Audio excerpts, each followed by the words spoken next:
अस्सलाम वालेकुम स्टूडेंट। आज हमारा लेक्चर नंबर 25 है और 25 लेक्चर में हम क्वेश्चन नंबर 10 को देखेंगे। तो क्वेश्चन नंबर 10 मैं अभी पढ़ता हूँ और उसको हम एक्सप्लेन करते हैं कि इसको किस तरह सॉल्व करना है। 9 तक हम कर चुके थे।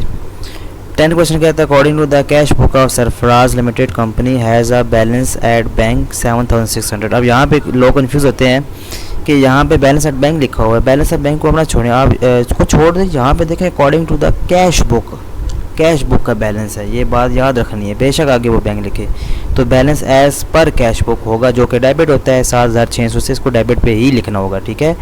बाकी अगली बात उसने ये बताई है 2022 31 मार्च को था, but did not agree with the bank statement on the same date, क्योंकि एग्री नहीं कर रहा था। मैंने बताया था ना कहीं फ़र्क होता है। वो फ़र्क ये भी हो सकता है कि कैश बुक में आपने चीज़ लिखी है, पासबुक में नहीं लिखी हुई थी। हो सकता है पासबुक में लिखी हुई है, कैश बुक में नहीं लिखी हुई थी, दोनों का डिफरेंस आ ही जाता है। तो आखिरी बात कहता है इन्वेस्टिगेशन उसने की है तो ये कुछ डिफरेंसेस आए थे जिनकी वजह से उनका कैश बुक बराबर नहीं था, मतलब वो स्टेटमेंट आपस में मैच नहीं थी।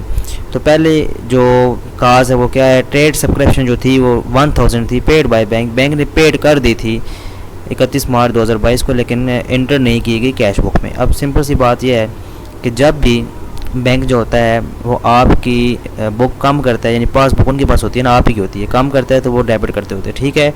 इट्स मीन उन्होंने डेबिट कर दिया। पेड बाय बैंक का मतलब ये है कि बैंक वालों ने तो आपकी बुक को डेबिट कर दिया। कैश बुक होती है आपके पास, अब आपने इसको रिवर्स करना होता है। जब भी हमसे पैसे जाते हैं, ट्रेड सर्कुलेशन होती है ना, कोई ट्रेड के वाले से कोई पैसे देने हैं, ठीक है, तो वो हम क्रेडिट हमें करना चाहिए। हमें नहीं किया हुआ था, हम इसे क्रेडिट करेंगे। समझ आ गई बात।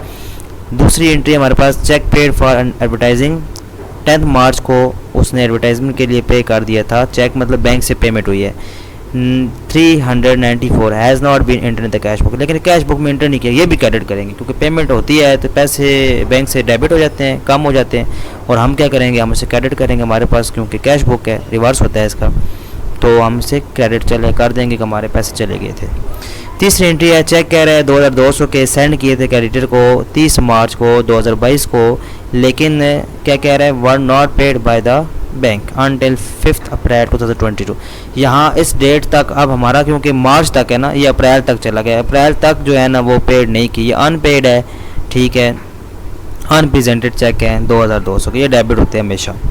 चेक रिसीव की रहे कस्टमर से हमने, वो 3360 थे, वर paid into bank on 28 March but were not credit by bank. Not credit by bank, bank ने क्रेडिट नहीं किया, हमने रिसीव किया था। हमने तो चेक अपनी कैश बुक जो थी वो डेबिट की थी, लेकिन बैंक वालों ने क्रेडिट नहीं की, तो ये क्रेडिट करेंगे तब ठीक होगा, मसला हल होगा। आखिरी एंट्री है, बस इसके बाद हम सोल्यूशन की तरफ आएंगे। Interest on investment collected by bank 600 not yet record in the cash book. हाँ, बैंक वाले जब आपके पैसे आपके कलेक्ट करते हैं ना पैसे, ठीक है, तो वो करते हैं क्रेडिट, रिवर्स होता है खाता, ठीक है। जब वो पैसे काटेंगे आपकी बुक से, पास बुक से, तो डेबिट करते हैं, लेकिन जब कलेक्ट करेंगे ना बैंक, तो बैंक क्रेडिट करता होता है। हम क्या करते हैं, हमारे पास पैसे आ जाते हैं, हम डेबिट कर देते हैं, ठीक है। इतनी सी बात है, कोई इसमें मुश्किल चीज़ नहीं है।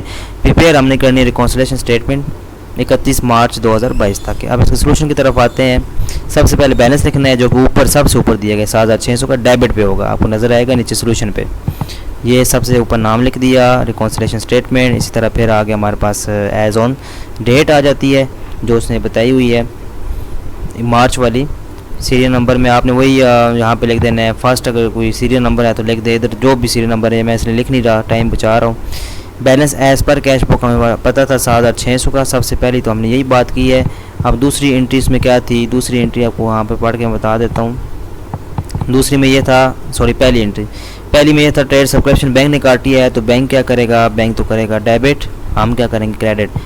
और तो ये यहाँ पे नहीं आएगा, क्रेडिट पे आएगा, ठीक है। यहाँ पे नीचे आपको नज़र आएगा trade subscription paid by bank, लेकिन सबसे पहले हम इसको डेबिट पे देखते हैं। डेबिट पे अनपेड थे और इन्वेस्टमेंट, इंटरेस्ट ऑन इन्वेस्टमेंट, ये दो चीज़ें थी जो कि मैंने आपको स्टार्ट में बताई है। दोबारा से देखते हैं जल्दी से।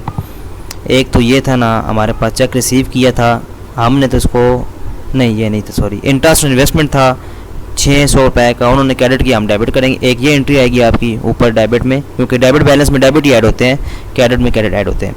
और ये हमारे पास ये चेक की है 2200 का था, ये अनपेड है, पेड नहीं किया गया, ये हम इसको डेबिट कर देंगे, ठीक है। ये दो चीज़ों को नज़र आएगी, क्योंकि डेबिट बैलेंस में बैलेंस सबसे ऊपर लिखा है मेन कॉलम में। इनर में हम क्या करेंगे, अब ऐड क्या करना है हमने, ठीक है, ऐड अनपेड चेक यानी अनप्रेजेंटेड चेक और इंटरेस्ट इन्वेस्टमेंट, ये दोनों क्या डेबिट होती है। दोनों को मैंने ऐड किया तो हमारे पास आया 2800। अब फिर से मैं डेबिट आपस में ऐड होंगे तो हमारे पास आ गया 10,400। अब आखिरी बात है लेस क्या करना है, क्रेडिट, जितनी क्रेडिट चीज़ें हैं जो मैंने आपको बता दी, एक्सप्लेन कर दिया है, तो चलो दोबारा से क्विकली देख लेते हैं। ट्रेड सब्सक्रिप्शन आपकी क्रेडिट होगी, मैंने बता दिया आपको। इसके बाद ये चेक एडवर्टाइजमेंट के लिए आपने किया था बिल कल, ये भी क्रेडिट होगा, उन्होंने डेबिट किया होगा। और आखिरी यहाँ पर चीज़ थी कि हाँ, चेक जो क्रेडिट नहीं किए गए, ये वाली है 3,360 वाली, ये क्रेडिट नहीं किए गए, तो ये भी बैंक को हमें, बैंक ने नहीं किए तो हम इसको क्रेडिट कर देंगे ताकि हमारा वो स्टेटमेंट का बैलेंस जो है इक्वल आ जाए। अच्छा, अब ये सारी चीज़ें मैंने लिख दी, ठीक है। ट्रेड सब्सक्रिप्शन लिख दी, इंटरेस्ट रिसीव जो किया था क्रेडिट नहीं वो भी लिख दिया, एडवर्टाइजिंग एक्सपेंस भी जो बैंक ने पे किए वो लिख दिए, ठीक है। ये इसने लाइन आपने खुद से लिख लेनी है। इनको हम तीनों को ऐड करेंगे तो हमारे पास आएगा 4,754, ठीक है।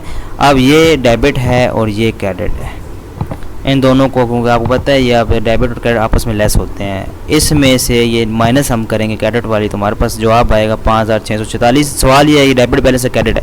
ऊपर आप देखें यहाँ पे आपको नज़र आएगा डेबिट बैलेंस, इट्स मीन ये बैलेंस फिर क्या होगा, इसके साथ क्या लिखना है, क्रेडिट। ऊपर वाला बैलेंस किसका पास, सॉरी कैश बुक का है, नीचे वाला बैलेंस किसका हो जाएगा, पासबुक का हो जाएगा। तो ये छोटा सा क्वेश्चन था इसका, उम्मीद है क्लियर हो गया होगा। नेक्स्ट में हम इंशाल्लाह नेक्स्ट क्वेश्चन को देखेंगे, उसको हमने कैसे सॉल्व करना है। तब तक के लिए अल्लाह।